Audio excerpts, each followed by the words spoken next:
malungkot ang Pasko ng mga nasunugan sa San Juan, Caloocan at Navotas kagabi at kanina. Doble ingat po, lalo sa pagluluto na isa sa mga pangunahing dahilan ng sunog ngayong Disyembre. Nakatutok si Bernadette Reyes. Tulog pa ang mga tauhan ng warehouse na ito nang sumiklab ang apoy 6:40 kaninang umaga sa San Rafael Village sa Navotas. Nang maapula ng apoy, tumambad ang sunog ng mga mansanas, kamatis at bawang. Yung mga stay-in, tinanong ko, sabi nila doon daw sa taas nagmula. Pero ang tingin ko sa apoy dito sa baba, doon sa mismong tinutulugan nila.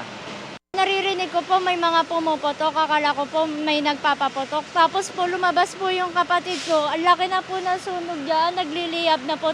Sa loob lang ng isang oras ay agad ding nagdeklara ng fire out ang Bureau of Fire Protection sa sunog na sumiklab sa isang warehouse dito sa San Rafael Village sa Navotas. Sa loob lamang ng maikling panahon na yan ay agad natupok ang mga panindang prutas na ayon sa mga empleyado ay katumbas raw ng isang container van. Hindi lang po porkit prutas, ganun po kadali na mapatay. Kailangan po mapatay ka agad. Kaya lang, ang ine-overrolling natin ngayon para masiguro natin wala na pong apoy na kumalat. Nagkasunog din sa Tatampal Alley sa Barangay 18 Caloocan, mag-aalauna-30 ng madaling araw kanina. Agad naapula ang sunog. Nakaligtas ang 84 na taong gulang na babaeng may-ari ng bahay. Bispiras naman ng Pasko na magkasunog sa Barangay Bati sa San Juan. Wala na bahay.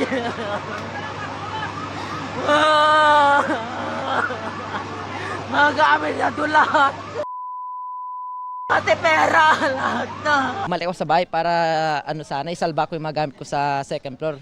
Kaso umakyat ako sa hagdan, hindi ko na kaya kasi sobrang kapal ng usok. Parang sukit na ako. So umatras ako eh. Hindi ko alam anong gagawin ko eh. Medyo maulan po ngayon, nakakasagabal sa operation. Ano siya, malooban at maraming taong nakatira dito sa loob. So, siyempre mga tao paglabas, ang bumbero naman papasok. Inaalam pa ang sanhi ng sunog, pero sabi na may-ari ng bahay na pinagmulan ng sunog, medyo malungkot siya, hindi ko electrical wiring. Kasi matagal na rin siyang hindi na-maintain yung electrical system ng bahay. base sa impormasyong nakalap ng GMA News Research, mula December 1 hanggang Pasko, umabot na sa 756 ang naitalang bilang ng sunog sa bansa. Bagamat mas mababa kumpara sa parehas na panahon ng nakaraang taon, buhay pa rin ang nakataya. Kabilang sa madalas na pinagmumula ng sunog, liyab sa pagluluto at loose connection na nagdulot ng pagkasunog ng linya ng kuryente. Gayon din ang paninigarilyo. Para sa GMA Integrated News, Bernadette Reyes, nakatutok 24 oras. Dumarami naman ang napuputukan habang palapit ang bagong taon. Number 1 na ang boga sa mga sanhi, kaya bantay sarado ang mga online tutorial sa paggawa niya. Nakatutok si June Veneracion. Nahulikam ang dalawang bata habang nagpapaputok ng improvised boga sa Maynila. Sinita sila ng isang residente at pinagsabihan ng barangay. Sabi ng mga bata, sa TikTok daw nila natutunan ang paggawa ng boga. Dahil dito, pinapalakas ng PNP ang cyber patrolling para matukoy kung sino-sino ang mga nasa likod ng mga tutorial video ng paggawa ng ipinagbabawal na boga na nagkalat ngayon sa social media. Doon sa mga nagpo-post pa ng paggawa po na ito, we want to warn everyone po na meron po kayong kakahakapin na mabigat na kaso po dahil matagal na pong ipinagbabawal po yan. Sa latest monitoring ng Department of Health ngayong December 25, boga ang numero 1 dahilan ng firecracker-related injuries na umabot na sa 47. Ang improvised na puputok, maaring magdulot ng mga eye injury, pagkabulag, pagkasunog ng balat at sugat sa iba't ibang parte ng katawan na maaring mauwi sa amputation. Kaya naman, isa sa mga tinututukan ng PNP ang pagpapahinto sa paggamit nito. Kaya paalala po sa ating mga magulang, bantayan at isupervise po natin yung ating mga anak na wag niyo po silang papayagan na gumamit po nitong mga boga dahil maaari po itong magresulta sa kanilang pagkabulag. Sa probinsya ng Rizal, 400 kumpiskadong boga ang winasak ng mga pulis. Hindi raw dito titigil ang operasyon ng PNP laban sa mapangalib na improvised na paputok. Dalawa naman ang arestado sa entrapment operation ng PNP-ACG Nagbebenta raw online ang mga suspect na mga ipinagbabawal na paputok gaya ng king kong at tuna. Ang reason po kung bakit nila ginawa ito, ang sabi po nila ay pangtustos po sa tuition po nila. Ang total amount po ng na-confiscate na items sa kanila is 6,900 pesos. Para sa GMA Integrated News, June Veneracion, Nakatutok, 24 oras. Dumako naman tayo sa Boracay kung saan matapos ang puyatan sa mga party, chill Christmas naman ang na-enjoy ngayong maambon. Pero hindi pa rin sila nakalimot sa tunay na diwa ng Pasko. Nakatutok si Kim Salinas ng GMA Regional TV. Kim! Emil, di alintana ng mga turista ang pag-ambon sa isla ng Boracay upang masulit ang bakasyon ngayong Kapaskuhan.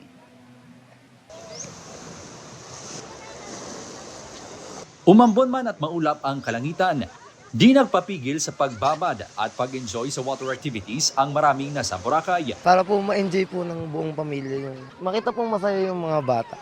Wala lang, napagtripan lang. Kita ko na malinis naman. Walang kinansilang water activities pero mahigpit ang pagbabantay ng Coast Guard Boracay. Sa ngayon sir, wala pa naman tayong suspension ng water activity. Ngayon dahil kung medyo lumalakas yung alon banda dito sa mga natin sa area, nagpapalabas po si Coast Guard ng Sea Travel Advisory. Chill ang marami ngayong Pasko. Matapos ang kabi-kabilang night activities sa Bisperas gaya ng fire dancing. I think it's very amazing because in Taiwan, Christmas Eve is not like this. Very crowded and very happy. Maraming namasyal sa beachfront. Okay lang kasi sanay naman kami sa, sa gabi. So susulitin lang namin kasi 3 days lang kami dito sa Boracay.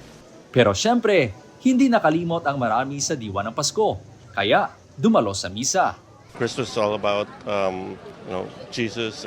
I thought it was important during our vacation to come here and worship and do simbang gabi. Generally peaceful ang assessment ng pulisya sa pagdiriwang ng Kapaskuhan sa isla.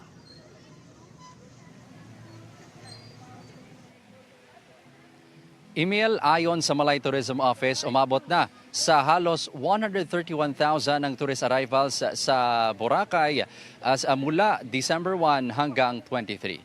Yan ang latest, Emil. Merry Christmas! Maraming salamat at Happy Christmas, Kim Salinas ng GMA Regional TV. Silipin naman natin ang sitwasyon sa Tagaytay, kung saan lalong mahamog ngayon dahil sa mga pag-ulan. Nakatutok doon live si Rian Cruz. Ian. Mel, dahil nga sa mga pag-ulan ay mas kokonte yung mga turista na dumating dito sa Tagaytay kung ikukumpara sa mga nagdaang Pasko. Pero para sa mga nakarating dito, hindi man nila nakumpleto yung kanilang planong pamamasyal, yung magkasama-sama lamang daw yung kanilang pamilya at mga mahal sa buhay ay sapat na ngayong araw ng Pasko. Di tulad nito mga nakarang araw, hindi usad pagong ang trapiko patagaytay ngayong Pasko. Maulan pero may mga turista, kabilang ang mga rider na nag-road trip papanik dito. Hindi wala kasi yung ulan eh. Para sa kasiyahan. Gayunman, ang pamilya ni Teng, hindi na itinuloy ang pagpasok sana sa People's Park in the Sky. Hindi na kami pumasok kasi lakas talaga ng hangin tsaka ng ulan. Tapos namin yung sabi sayang naman yung babayad namin 50 pesos. Magkakapila kami. Umaasa pa naman si Kuya Percy na makakabenta siya ng maraming taho tulad ng mga nagdaang Pasko ang kikitain niya ngayon.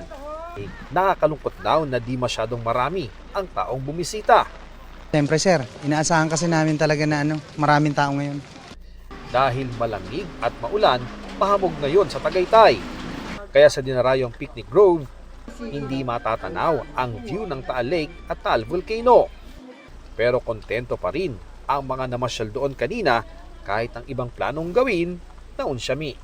Taal po, hindi po makita dahil sa fog na rin po. Masaya naman po kasi kasama naman po yung family po namin. Yan. Magsisipline sana kami, tapos yun nga, yung Taal, overlooking siya, diba? Tapos yun, makapalang yung fog. Sa paghinto pansamantala ng ulan, mag-aalas 4 ng hapon, nakita na rin ang view ng Taal Lake at Volcano. Sinamantala naman ito ng ilan para magpakuha ng larawan. Ang iba, Kagabi pa narito para sa Noche Buena kung kailan mas malamig. Pantapat dyan ang mainit na sabaw ng dinarayong bulalo. Bulalo ng Tagaytay. It's very famous. Masarap. Lalo na ang tawilis. The fresh tawilis. Pero ang ibang nagsiserve ng bulalo, naninibago rin sa nipis ng parokyano ngayong araw ng Pasko kumpara sa nagdaang Pasko. Pila po hanggang doon po talaga sir sa labas. Ang pila po hanggang alauna sir ng madaling araw, pila pa po talaga. Ngayon sir ay medyo kakaunti na po gawa ng maulan po. Mel, 21 to 23 degrees Celsius yung nadaramang temperatura dito sa Tagaytay sa maghapon at inaasahan nga na habang lumalalim pa yung gabi ay mas bababa pa o mas lalamig pa yung nadaramang temperatura dito sa Tagaytay. Merry Christmas mula sa aming team mula rito sa Tagaytay, Mel. Maraming salamat at maligayang Pasko, Ian Cruz. Sinulit pa rin ng mga dumayo sa isang theme park sa Marikina ang pamamasyal kahit sarado ang ilang ride. Nakatutok doon live si JP Soriano. JP. Vicky, mga kapuso, gloomy pa rin ang weather dito sa Marikina City pero hindi na marahil yung feelings ng mga taga Marikina na kanina pa nag-aantay na makasakay ng rides na hindi naman matuloy-tuloy dahil nga umuulan pero buong maghapon nga po ay naging masaya ang kanilang pag-celebrate sa Christmas 2024.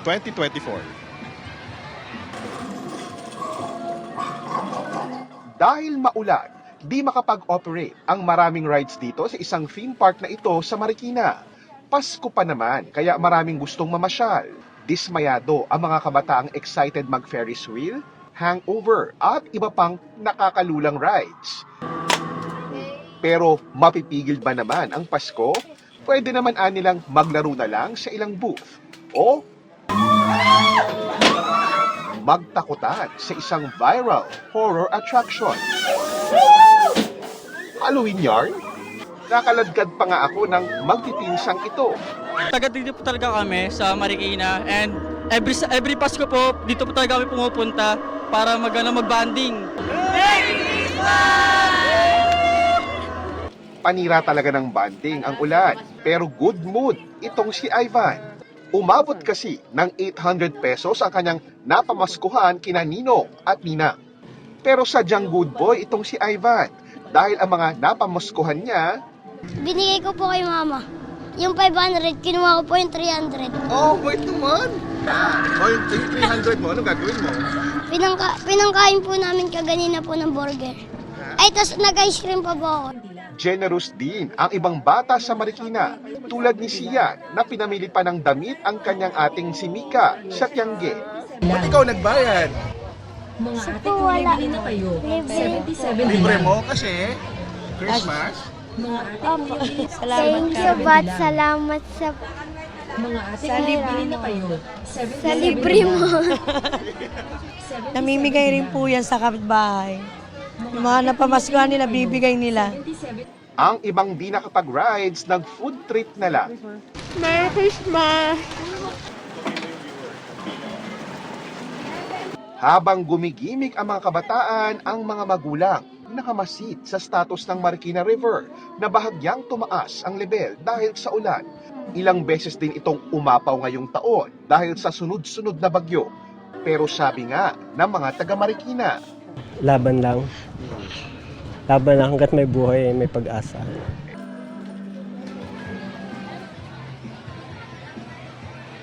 Naku, Vicky, mga kapuso, parang walang pasok bukas kasi tuloy-tuloy lang yung pagdating ng mga taga Marikina dito. Kanina pa nagsisigawan yung mga nasa likod natin dahil yung rides dyan talaga namang nakakahilo. At bukas nga ito hanggang alauna ng madaling araw, pero pag marami pa raw taong dumating, bukas pa ito hanggang 2 a.m. At yan muna ang latest. Merry Christmas sa iyo, Vicky, at mga kapuso. Maraming salamat at Merry Christmas sa iyo, JP Soriano. Binayuman na magkakasunod na bagyo ngayong taon, pinagpapasalamat pa rin ng marami yung kumpleto nilang pamilya ngayong Kapaskuhan.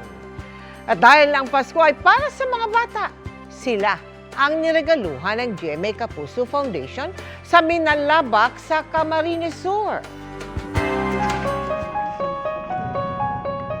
Pagpasok pa lang daw ng bare months, Ikinabit na ni Mary ang mga Christmas decor sa kanilang bahay sa Minalabak sa Camarines Sur. Simpleng paraan para mapasaya ang mga anak. Pero ang mga makukulay na dekorasyon, nabalot ng putik matapos malubog sa lampas taong baha ang kanilang bahay noong Oktubre dahil sa bagyong Christine. 6 na araw din silang nanatili sa bubong ng kanilang bahay. Wala na tayong magagawa, hindi na ka makakapaglipat doon kasi mataas na din yung tubig. Talagang parang paggising mo, para kang nasa kawalan. Sabi ko na lang, pray na lang tayo sa Lord na makaraos tayo. Takot rin po. Kaya nagdadahan-dahan na lang po ako kasi baka po mabulsot po ko dun sa may atap namin. Sa kabila ng pagsubok, punong-puno pa rin ang pasasalamat si Mary dahil ligtas at kumpleto ang kanyang pamilya ngayong Pasko. Kahit ganun yung nangyari, gamit lang yan. Papalitan pa yan, basta importante buo kayo, buhay yung mga anak mo. Kahit mahirap yung mga dumaan na araw, buo pa rin. Bilang pamasko, hinatira natin ang gift bags ang nasa mahigit 800 bata mula sa Minalabak na matinding napuruhan ng bagyo. Kabilang ang mga anak ni Mary.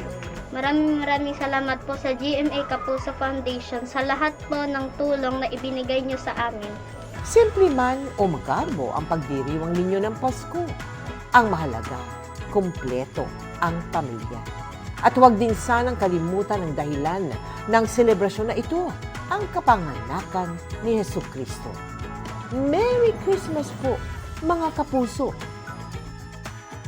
Sa mga nais makiisa sa aming projects, maaaring magdeposito sa aming mga bank account o magpadala sa Cebuana Roulier. Pwede ring online via GCash, Shopee, Lazada at Globe Rewards.